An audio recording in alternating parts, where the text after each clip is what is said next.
Alex claim. Let's bring in the panel to talk about all of this. Joining me once again, Ben Ferguson, CNN political commentator and host of the Ben Ferguson Show, as well as Mark Lamont Hill, CNN political commentator and host of BET News. He is also a professor at Morehouse College. I can see both of you are ready to go and share your opinions. Mark, I'm going to let you go first. You support Jill Stein. You supported her. She is, of course, leading this effort to recount votes in 3 states. By claiming millions of people voted illegally, did Donald Trump just help make her case for a recount? Of course. Donald Trump essentially said this was not a free and fair election. He said people did not play by the rules, that illegal votes were cast. But he said, you know what? We don't have to count them because if they were all voting for my opponent. So it actually worked against, it didn't hurt me. It doesn't make a lot of sense. You can't say that the votes were illegal and then say that the election was free and fair. If the votes were illegal, let's count. Let's sift out the bad ones and find out who the real victor is here. And if it's Donald Trump, it's Donald Trump. Okay, so Ben, on that note, how does Trump's team possibly argue against this recount when Trump is claiming not hundreds, not thousands, but millions of people voted illegally in the election? Yeah, he should probably go into his Twitter account and hit the delete tweet button, and that would probably help things a lot right now. I don't think he's going to do that. Obviously, Donald Trump was fighting back. He shouldn't have used those words. There is nothing to describe or to insinuate that there was 1 million+ people that voted illegally in this election. For me, I'm ready to move on to the other things. What's going to happen on January the 20th? And I don't know why he would tweet this out, to be honest with you. But again, I go back to the main thing here. Mark understands it and agrees with me on this. There is nothing that's going to come out of this. It's meaningless. It is just a waste of time. It is a waste of resources. It is a waste of money. I think the Green Party, part of the reason why they did this is to get some relevancy after they had a really bad election and maybe bring more people into their party. And it's just, you know, you could even say they borrowed a line from Donald Trump. They pulled a publicity stunt and it worked. Mark, you're shaking your head. One, the elections didn't go poorly for the Green Party. They went poorly for the Democratic Party. Didn't go well, Mark. Well, Ben, we didn't go in. We weren't exactly sizing up drapes or booking Frankie Beverly for the inauguration. We knew we weren't going to win going into the election day. It was bad for Democrats, not bad for the Green Party. But the bigger question here is not whether or not we ultimately have a different president, although we could. I think the odds are against it. But the question is, did every vote count? Let's not go there, Mark. Let's not go there, okay? Hold on, Ben. But let me ask you this. With no evidence of hacking whatsoever, does this set a dangerous precedent? You know, after every election, should there be a recount like this now with this movement?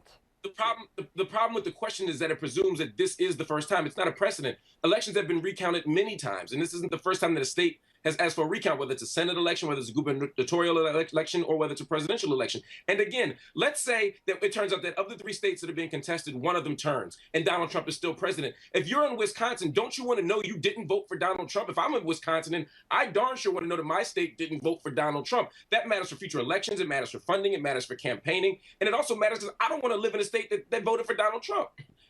You know what I mean? Are you going to move every time? Are you going to move every time you don't get your way, Mark? That would be exhausting if that's how you decide where you're going to live based on where the election went last time. Second of all, I lived in America proudly for 8 years and my guy didn't win. Barack Obama was president. So let's not go to that extreme of if I don't get my way, I'm going to move somewhere. But here's what I'll say. You guys keep going and fighting over recounts. Keep giving lawyers, the Democratic lawyers, a ton of money, millions of dollars for all this legal stuff while they get rich. And as you would say, the poor get poorer when they send in their checks to fight this. And we're going to get ready to run the United States of America, the government, and that's what Donald Trump's going to be focused on.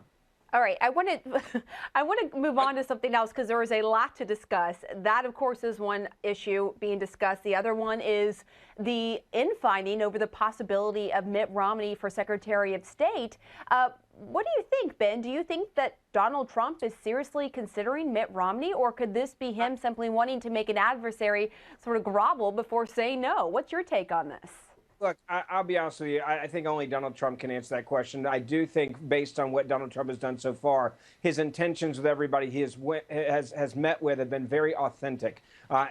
Putting Nikki Haley in a position after she was very critical of him, and I think is a perfect example of that, of the proof. And I think what Donald Trump has pretty much said is, look, if you are qualified, I want to interview you. If you are somebody that is a top person, even if you are critical of me, I'm going to work with you. The same reason why I put Rance Priebus as chief of staff, the same reason why he worked with Paul Ryan and made sure that he was going to still be the speaker even after they didn't even campaign together. He let it go and moved on. So I do think there is one issue here.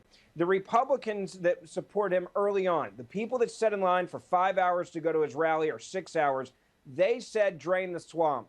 And Mitt Romney is not draining the swamp. And they do not feel that he is a hardcore conservative. He is part of the establishment. He is a rhino, Republican in name only, and they don't want him anywhere close to a Trump White House for that specific reason. And I think they have a very legitimate argument that they're making over it.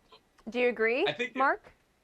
Well, I think Mitt Romney certainly is not a dyed-in-the-wool right-wing extremist Republican, but I think he's a Republican. And there's some irony in Donald Trump suggesting that someone's not Republican enough when Donald Trump is all over the ideological map. And I think it would be you'd be hard-pressed to say that he is a legitimate Republican if we're basing on a very narrow set of standards. But I think there's a bigger question here.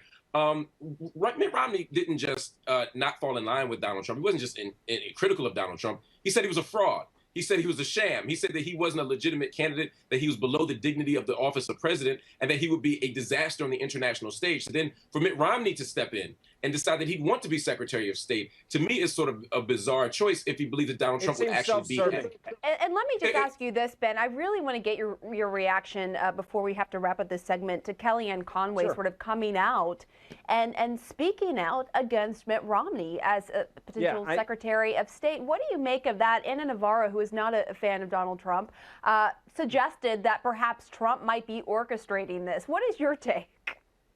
Look, Anna Navarro, I'm pretty sure she said she voted for Hillary Clinton, so I'll say what she's saying about Donald Trump with a massive grain of salt, with all due respect, Anna. What I will say is I think what you're seeing here from Kellyanne Conway